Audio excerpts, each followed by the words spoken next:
Bikes are loaded.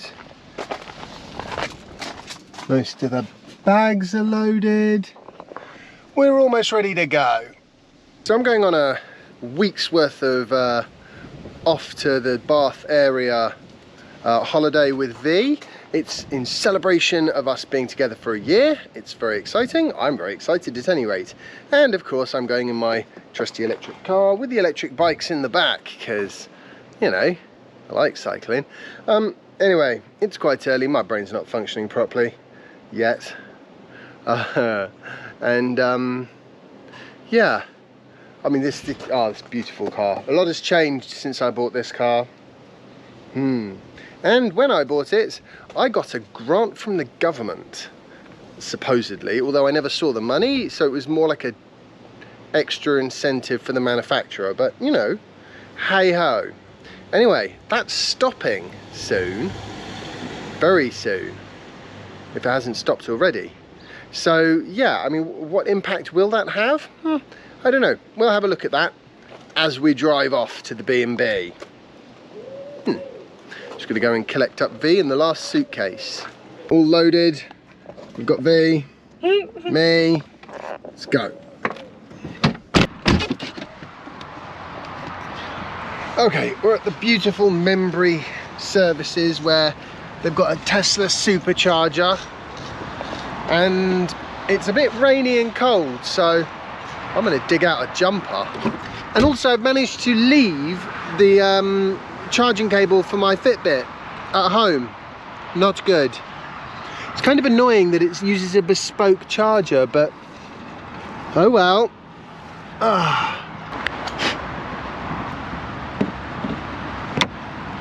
You charging? Yep, starting to. Well, so far this is not the holiday weather I ordered. So we've got to go in a minute because the car's almost finished supercharging, and I just want to say, so basically they're cancelling the grant and they're going to put the money apparently to help improve infrastructure, which would be great, you know, like charging infrastructure. That's definitely something that does need improving.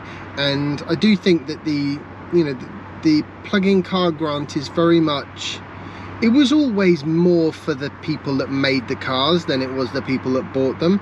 But what it did do was it lowered the bar and made it easier for electric vehicles to sort of get out there in the world. Because, like, for example, you know, the initial Nissan Leaf was sold for something like, I think it was about £30,000 back in the day, £32,000.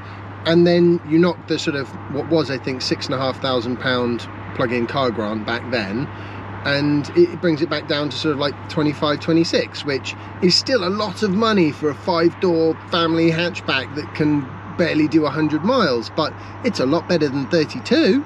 So, you know, that's why it made sense.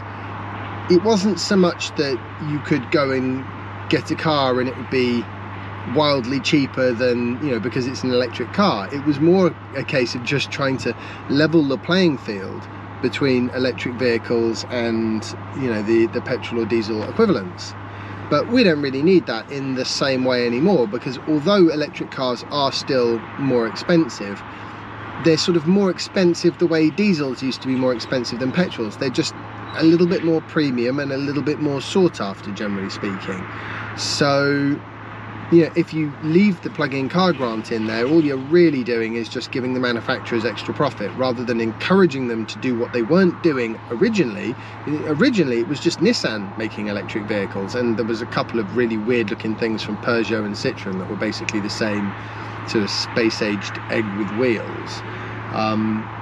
But, you know, once Tesla had come along, and now basically every manufacturer is making, you know, a reasonable number of electric vehicles, so you just don't need that sort of manufacturing and sales incentive in the same way.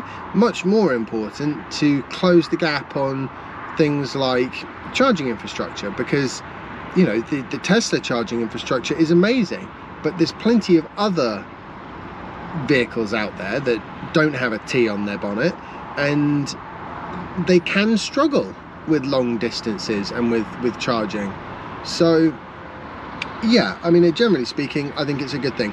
I do think that the plug-in grant should remain for motorcycles, and I believe it is going to. I think that makes sense, because with motorcycles, it is nothing like as much of a foregone conclusion.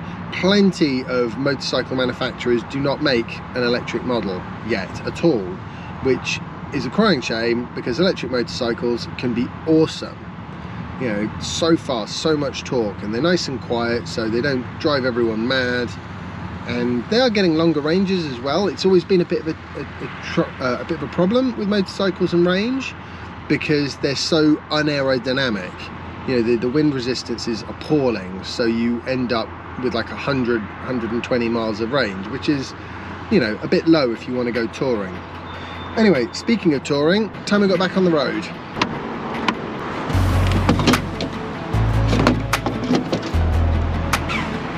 It always worries me that these things are going to fall out.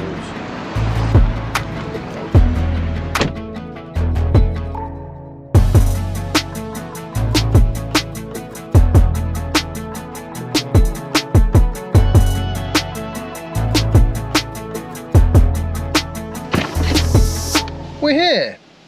And I've just realised I could have spent the last half an hour that we've sat on the drive waiting for it to tick across to sort of 3 o'clock, like downloading the dashcam footage that I'm gonna need. Oh well. They have got charger here, yay! Because V very cleverly, she organised this, and she very cleverly specified somewhere with an electric car charger. So that's handy. I knew it'd make you worry less. Yes. Electric car chargers just make me happy, is the truth. And here we are. It's really nice. Awesome. Right, I'm just going to settle in, and I need to plug the car in. Yeah, so a bit of extra infrastructure I think would be a good thing for the government to invest in, although I am always very sceptical when they say they're going to invest money in things, because I feel like quite often there isn't a huge amount of oversight. And I seem to remember like 3 or 4 years ago or something, the Conservatives were going on about how they're planning on building 200,000 new houses for people on low incomes. And it turns out so far they haven't built a single one. That's the kind of thing that worries me a little bit with this infrastructure job, because you do need to do it properly. It's not just a case of giving a few £100 to some councils and saying, stick some chargers in your car parks, yay. No. You need to, you know, properly thought through infrastructure. Yes, you need chargers in car parks, but that can be handled more from a sort of planning point of view, I would have thought. What you really need to push through is this sort of long distance proper electric forecourts, because when you have a large number of people trying to use EVs to go on holiday, for example, one thing that is going to kill electric vehicles in a lot of people's minds is if they have a 6-hour wait at a motorway service station to get to a charger. That's not going to be a goer. So on that note, I'm watching UK government. Make sure you invest in your chargers properly. And yeah, I'm going to say goodbye. Hope you've all enjoyed today's video. If you have, remember to leave a like and share it and subscribe if you haven't already. And you can follow me on Instagram and Twitter if you like. The links are in the description. I want to say a big thank you to my Patreon supporters. You guys are awesome. And I will see you all in the next episode of my vlog. Bye. It's time we got back on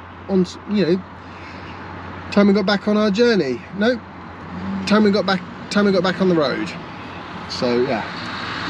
Hello. Yes, I know I ruined that. I think I've got a good cut in there somewhere. I don't know why. I like your grinning face. That's why I keep the camera running.